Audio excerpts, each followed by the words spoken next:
Good evening, wherever you are in the world today. I hope you're absolutely fantastic. I just want to start off by saying that 15 hours ago, so yesterday, I don't know why it's only 15 hours there, I did say that I'm changing the text from target zone to observation zone. It's something I didn't do in the previous video. I just kept it as target zone, but that wasn't accurate. So I changed it over to observation zone or observation area. And not targets. Okay, so very important there.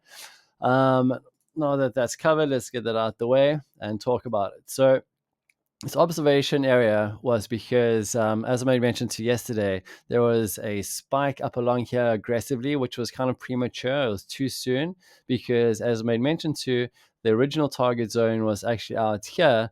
And as I've been saying, when it comes to market structure, you want to have a correctly spaced out market. And that's why there's ebbs and flows in the market, right? So you get times of consolidation and you get times of like real flow and real movement. And you're not going to necessarily have that all the time, but when you do, it's because the market is responsibly moving across to form a market structure that makes sense to the market structure overall. And the intelligence of the market is absolutely mind-boggling because it does exactly that for every single MTOPS time frame. All right, so all the way down, all the way up, right down to the 30-second. That's right, I said the 30-second, all the way up to the 2048, which is the much higher dominant time cycle for long-term investors like Buffett and so on who want to see the long plays instead of the immediate plays.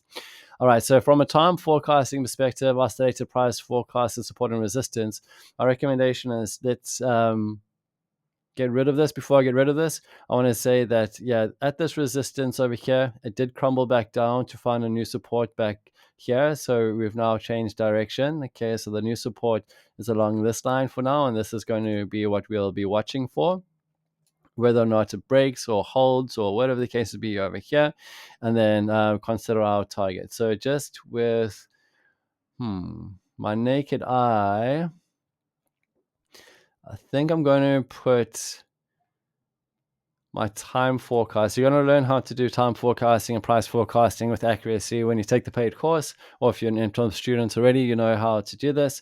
So I'm going to move that along. So I'd suggest somewhere here. So I'm going to move this along. So it's a new tool that I'm using.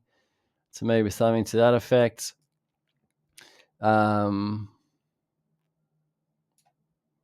Pull that out. I'm going to call this the new target zone.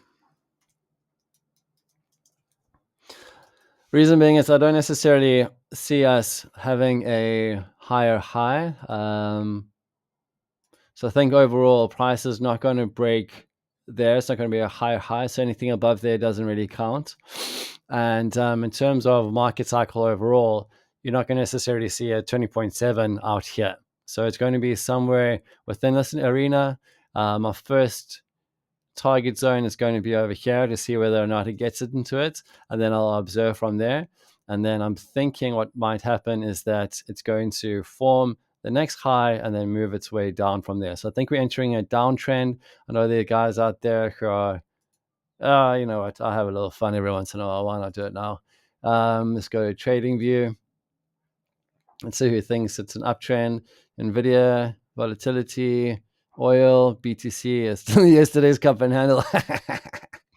Cup and handle, what a joke. All right, so no one's really calling the bull trend there. Let's see if anyone else sees it. Okay, that's oil, Bitcoin back to resistance, blah, blah, blah. Bullish rise. Okay, no one's really calling it, which is good to see.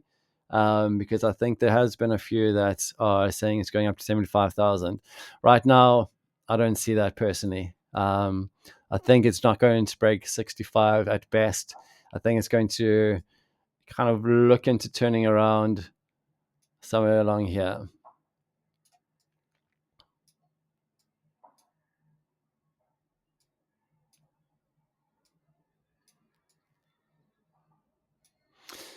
We'll have to see what happens after this resistance. Okay, so there's some key focus over here, and thereafter we'll be able to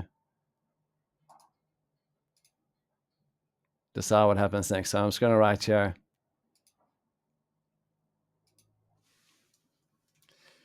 It's a key next move. All right, so where it decides to go next will give us a deeper insight as to what's going to happen with this move overall. So ideally, we want it to climb and then climb.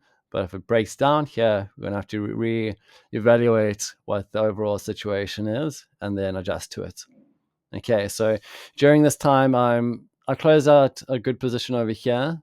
Sold out luckily at the top. It crumbled back down. I'm just want to see what's happening in this key zone over here. If it continues past this resistance band, then I'll definitely go long again. And then after it's finished its move, then go short. All right, that's it from me.